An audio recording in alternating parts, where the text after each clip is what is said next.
Hi everyone. In today's tutorial, we will show you how to add a custom form to Gohighlevel calendars. This way, we can collect important information from clients before they book an appointment. This helps us stay organized and better prepared for each meeting. Now, on your Gohighlevel dashboard, let's first go to Sites. Here, we can click on Sites. Once we're here, we just need to click on Form and then select it. Next, we click Create, Build, or Builder. Once we're here, we just need to click Create New. For example, this will be our form. Let's name this Azure Calendar Form.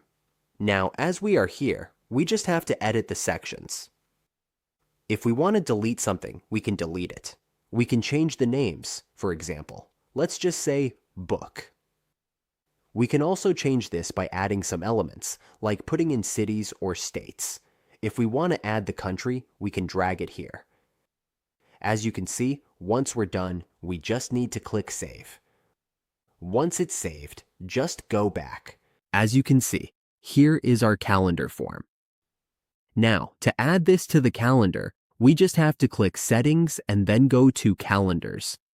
Once we're in Calendars, we just need to click Create Calendars and Personal Bookings. Now, in the Advanced Settings, we just have to click this one.